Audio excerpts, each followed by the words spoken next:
Well, many consumers are facing a bleak festive season this year, with a survey showing that 68% of participants will stay home. 71% say they will not be able to afford gifts for their loved ones. The latest Debt Rescue survey paints a disturbing picture of a nation in serious financial distress. Let's unpack this further. We're joined now by COO at Debt Rescue, Annaline van der Poel. Thanks very much indeed for your time. And, it's Christmas Eve, and for many, it's about doing last-minute shopping, getting those last-minute gifts, starting to prep your Christmas lunch. But for millions more, Christmas is not that festive. Good afternoon. Absolutely. No, we've been seeing this over the last couple of years, how the dynamics and the spending habits have changed. And this survey has probably been the one with the biggest and most dramatic outcome, which is exactly as you've said. We've seen a very big change in behavior in terms of travel and in gifting especially. And it's completely to blame on consumer budgets not being able to afford these things anymore. And I suppose the concern then, Annaline, is about consumers going into debt for the purposes of trying to recreate perhaps better Christmases that they've had financially in the past. Absolutely. I mean, it is obviously a very big concern, but we've seen some really, good takeouts from the survey in terms of what consumers are doing. And consumers are very aware now, and as opposed to perhaps maybe as they would have been in the past, where they are aware of the impact on their budgets. They know what they can and can't afford. They're shopping very smartly. They are doing their research. They've set themselves budgets, etc.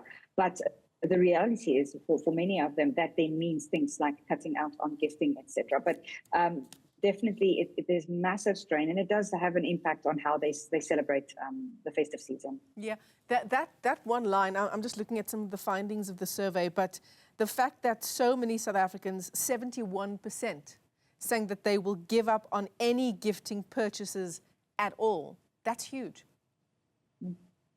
That's massive, and it's not great for the economy either, because ultimately we want an economy where consumers have the funds to be able to spend and drive the economy and grow it, etc.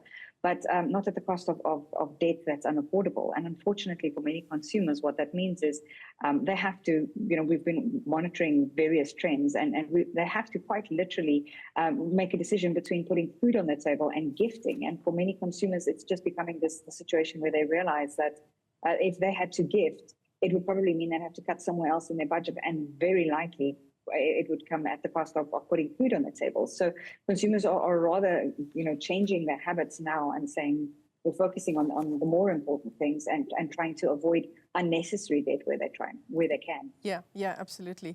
There's a line that I'm looking for in the report here, but it goes something like, consumers have a heightened caution over debt. It's obviously been an incredibly difficult year, perhaps even a difficult few years under this environment of high inflation, high interest rates. Consumers more and more are using cash, money that they actually have, not credit cards, because we are also wary about the kinds of interest rates, the cost that money comes with. Absolutely, and I think that is the good part of the survey is telling us that consumers are becoming more and more aware of the impact of that, and that's a good thing. But realistically, in the bigger scheme, if we look at the whole of what South Africans are facing, we know that, like you said, it's not just this year. This year's been obviously we've seen a bit of relief in the form of the interest rate hikes reductions, but they've not been as significant that they really make much of a change to our budgets and how we spend. So for most consumers, unfortunately, the reality is we're still sitting with the after effect of the impact of high inflation and what it's done to the cost of living for us. We're still sitting with, it's still very high interest rates. So our debt is still very, very expensive. So for us as consumers, and for many out there, what it realistically means is that there just isn't money going around, there isn't money available. And like I said, from our other surveys we've seen, consumers are literally having to, 5 days after payday, they don't have funds available, and they are living for the balance of that month on credit. And we know that this typically, we're heading towards what's now commonly known as January, where it's for many people 6 weeks between the last payday and the next. And they've got to make a normal salary stretch over a longer period of time with the pressures of the festive season and getting together and expenses, etc. So consumers are changing their behavior. They're becoming more aware, but I'm not sure if this is going to be enough of a change to give them the relief that they so desperately need. Yeah.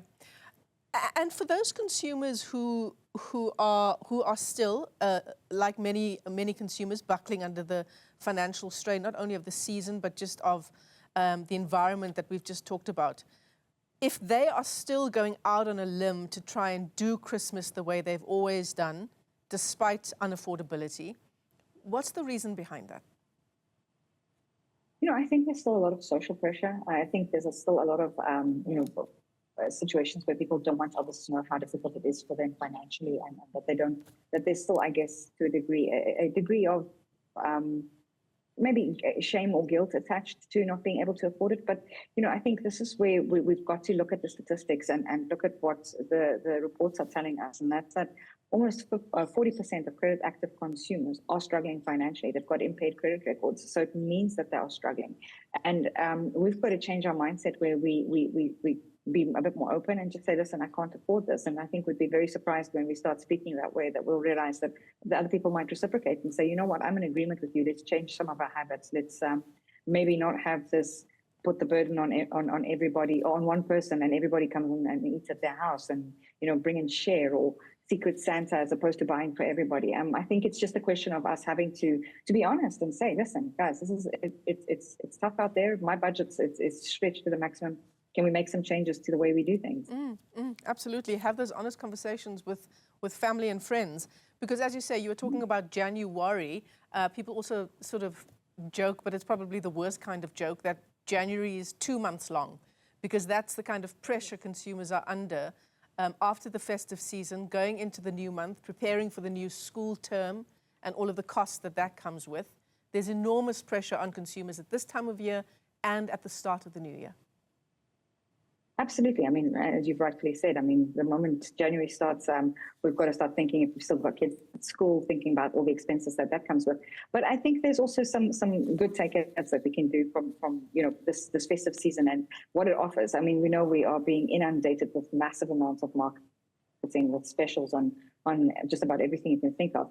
This is a perfect opportunity to also shop wisely. If you are planning on your school purchases, we know that not long after the Christmas period, that the specials will start for your school goods and stationery, etc. Is just shop smartly. Use these specials and use them to your advantage. If you know it's something you're going to have to buy, look for the opportunities where you can save a few rand. I mean, each and every rand adds up very quickly. So be very aware, be very conscious of what things truly cost and whether a special is really a special. But if the special is on something that you need, is make use of this opportunity and get the best value for your rands. Yeah, absolutely. That's good advice, I think. Annaline van der Poel, let me thank you for your time this afternoon. She's the COO, of Debt Rescue, and consumers, many of us this year, a survey in fact showing that 68% participants will stay home this festive season, 71% saying that they will not be able to afford gifts for their loved ones